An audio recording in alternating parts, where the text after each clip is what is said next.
Bonjour, dans cette vidéo, on va voir une composante très importante dans le domaine de la commande électronique qui est le thyristor. Donc, dans la vidéo, on va voir le symbole avec l'architecture interne de thyristor. On va voir les utilisations et le fonctionnement de thyristor dans des exemples. Commençons par le symbole. Donc, si on regarde l'architecture interne d'un thyristor, donc on voit quatre zones. Donc nous avons une zone P, N, P, N. Donc les zones P et N, ils sont alternées. Ça, l'architecture interne. Si on regarde l'extérieur de thyristor comme une boîte noire, donc ici on voit trois branches. Nous avons ici la branche à l'entrée qui est l'anode. Nous avons une autre entrée qui est la gâchette. Et nous avons la sortie qui est la cathode. Aussi, si on compare le thyristor avec la diode, donc nous avons dans la diode, comme on a vu dans des vidéos précédentes, nous avons deux zones PN, donc une jonction PN. Dans le thyristor, nous avons trois jonctions. Nous avons cette jonction-là, qui est PN, cette jonction NP et cette jonction, la dernière jonction, ce qui est PN. Donc ici, nous avons trois jonctions. Le symbole de thyristor. Le symbole de thyristor, il est presque comme le symbole de la diode. Donc le symbole de la diode. Sauf ici, on ajoute l'entrée de la gâchette à côté de cathode. Donc ici, nous avons le symbole, comme j'ai dit, comme la diode, avec trois broches. C'est l'anode, la gâchette et le cathode. Dans la vidéo, on ne va pas s'intéresser au fonctionnement interne de thyristor. Ça veut dire on ne va pas s'intéresser au mouvement des électrons à l'intérieur du thyristor en fonction de la tension entre l'anode et la cathode et le courant injecté dans la gâchette. Donc nous, dans la vidéo, on va s'intéresser au fonctionnement externe de thyristor. Le domaine d'utilisation de thyristor, donc on peut dire que nous avons trois domaines principaux d'utilisation de thyristor. On peut l'utiliser dans la commande des équipements de puissance, comme par exemple les moteurs électriques, les pompes, ainsi de suite, les lampes de haute puissance. Aussi, on peut utiliser dans la variation de la fréquence, comme dans le cas des variateurs de vitesse. Et aussi, on peut utiliser dans la variation de la puissance, comme dans le cas des gradateurs de puissance. Donc, puisque le thyristor, c'est une composante qui est très utilisée dans le domaine de l'électronique de puissance, donc puisqu'il est très utilisé, comme j'ai dit, donc il faut maîtriser son fonctionnement. Et pour maîtriser son fonctionnement, il faut maîtriser deux choses. Il faut maîtriser les conditions d'amorçage de thyristor et aussi il faut maîtriser les conditions de désamorçage de thyristor. Pour les conditions d'amorçage, donc nous avons ici, il faut deux conditions pour que le thyristor soit amorcé ou pour que le thyristor soit conducteur. Donc la première condition, il faut que le courant de l'anode IA ici, il faut qu'il soit supérieur à un courant IH. Ce courant-là, il s'appelle le courant de maintien.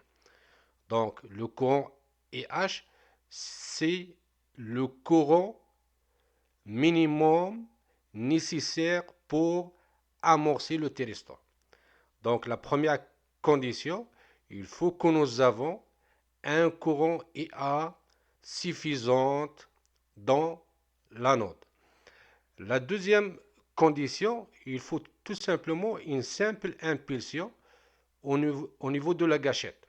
Au niveau de la gâchette, IG. Donc, un courant IG qui est supérieur à 0.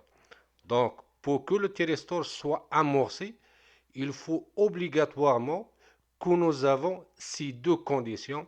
La première condition concerne le courant de l'anode qui est supérieur à un courant de maintien RH.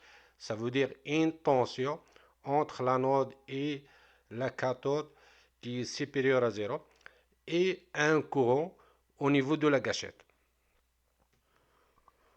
Pour les conditions de blocage de thyristor, en fait, nous avons une seule condition. Donc, si nous sommes capables de rendre le courant de l'anode ici, il est inférieur au courant de maintien de thyristor. Donc, le thyristor, il sera bloqué automatiquement. Donc, comme j'ai dit, nous avons une seule condition de blocage. Il faut seulement rendre le courant de l'anode, il est inférieur au courant de maintien. Pour expliquer ces conditions, on va voir un exemple ensemble. Dans cet exemple, nous avons un générateur de tension de 12 volts. Nous avons deux interrupteurs, K1, K2. Nous avons une résistance pour protéger bien sûr la gâchette. Nous avons le thyristor avec une lampe. Et on va imaginer un scénario. Donc le scénario qu'on va imaginer, donc entre 0 et T1, les deux interrupteurs ils sont ouverts.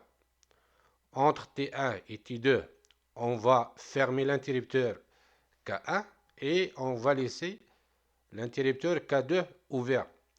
Entre T2 et T3, on va fermer les deux interrupteurs. Donc, ça, il est déjà fermé. On va fermer aussi l'interrupteur K2. Et après T3, on va ouvrir K2 et on va laisser K1 fermé. Donc, pour tous ces scénarios-là, c'est quoi l'état de la lampe? La lampe L1, est-ce qu'il est éteint ou allumé? Donc, commençons par le premier scénario. Donc, entre 0 et T1. Donc, nous avons les deux interrupteurs, ils sont ouverts. K1 avec K2. Donc, on n'a pas de courant dans la gâchette. Ni le courant dans l'anode. Donc, les conditions d'amorçage ne s'appliquent pas ici. Donc, on n'a pas les conditions d'amorçage. Donc, automatiquement, la lampe, il sera éteinte. Donc, entre 0 et T1, la lampe, il sera éteinte. Donc, entre T1 et T2, on va fermer l'interrupteur K1. Et on va laisser l'interrupteur K2, il est fermé. Donc, dans ce cas, normalement, l'anode, elle est déjà attaquée par le plus du générateur. Donc, il est possible d'avoir un courant ici. Mais l'interrupteur K2 qui commande la gâchette ici, il est ouvert. Donc, le courant IG, le courant de la gâchette, égale à 0. Donc, nous avons une seule condition parmi les deux. Donc, le thyristor, il sera bloqué. Puisque le thyristor, il sera bloqué, il n'y aura pas de courant dans la lampe. Donc, la lampe, il sera éteinte. Comme j'ai dit, donc, entre T1 et T2, la lampe, il va rester éteinte. Donc, entre T2 et T3, donc entre T2 et T3, on va fermer l'interrupteur K2. Donc, on va fermer l'interrupteur K2. Dans ce cas, donc, on va voir un courant ou une tension qui est positive entre l'anode et la cathode. Et aussi, on va voir un courant qui va attaquer la gâchette. Donc ici, nous avons les deux conditions. Donc supposons que le générateur de tension, il est assez puissant pour qu'il donne un courant qui est supérieur au courant de maintien. Donc, nous avons les deux conditions. Nous avons un courant qui va passer à travers l'anode et aussi un courant qui va passer dans la gâchette. Donc, nous avons les deux conditions d'amorçage. Puisque nous avons les deux conditions d'amorçage, le thyristor, il sera conducteur. Il sera conducteur. Puisqu'il sera conducteur, donc il y a un courant qui va passer dans la lampe et dans ce cas, la lampe va s'allumer. Donc entre T1 et entre T2 et T3, la lampe il va s'allumer. Donc après T3, le dernier scénario, après T3, on va ouvrir l'interrupteur K2, l'interrupteur qui commande la gâchette. Dans ce cas, qu'est-ce qui va passer? Donc, comme on a dit, dans le fonctionnement, pour que le thyristor soit amorcé, nous avons besoin seulement d'une simple impulsion. Donc, l'impulsion qu'on a donnée ici. Donc, après T3, le thyristor, il va continuer en conduction. Donc, il va rester conducteur, puisque ce générateur-là, il est capable de donner un courant qui est supérieur au courant de maintien. Donc, puisque le thyristor, il va rester conducteur, la lampe, il va rester aussi allumée. Donc, tant que l'interrupteur K1 il est fermé, la lampe va rester allumée. Donc, la question qui se pose maintenant, comment désamorcer ce thyristor-là? Pour désamorcer un thyristor ou pour bloquer un thyristor, en fait, il y a plusieurs techniques. Dans cette vidéo, on va voir 3 techniques.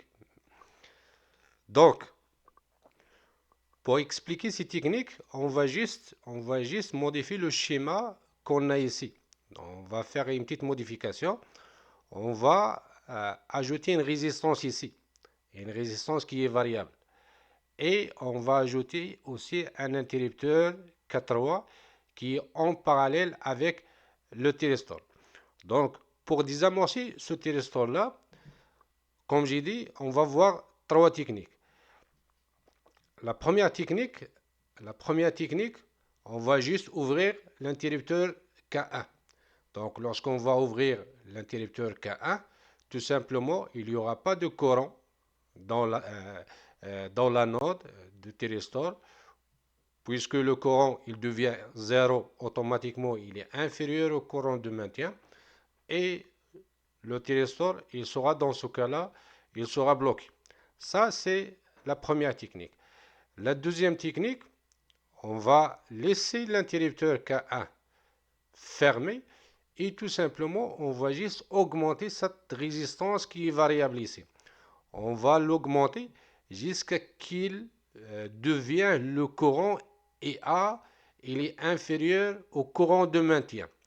Donc, puisque ce courant-là, il devient inférieur au courant de maintien, donc le thyristor va se bloquer.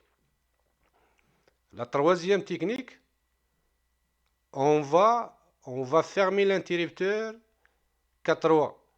Donc ici, lorsqu'on va fermer l'interrupteur K3, l'interrupteur K3 il est en parallèle avec le thyristor. Donc le thyristor, déjà, on peut dire c'est une résistance parce que lorsqu'il va être conducteur, Il y aura une tension ici, une tension de l'ordre de 1,4 par exemple. Donc, on peut le dire que c'est comme une résistance. Donc, ici, lorsqu'on va fermer l'interrupteur K3, on va court-circuiter le thyristor. Donc, tous les courants, il va passer à travers l'interrupteur K3. Et puisque tout le courant, il va passer à travers l'interrupteur K3, donc le courant dans l'anode, il devient presque nul. Puisqu'il devient presque nul, il devient inférieur au courant de maintien. Donc le thyristor, dans ce cas-là, il va être bloqué. Donc il y a trois techniques. Comme j'ai dit, il y a plusieurs techniques pour bloquer un thyristor. Mais comme j'ai dit ici, on a vu trois techniques. Soit ouvrir l'interrupteur K1, soit augmenter la valeur de la résistance jusqu'à que le courant EA devient inférieur au courant de maintien, soit court-circuiter le thyristor.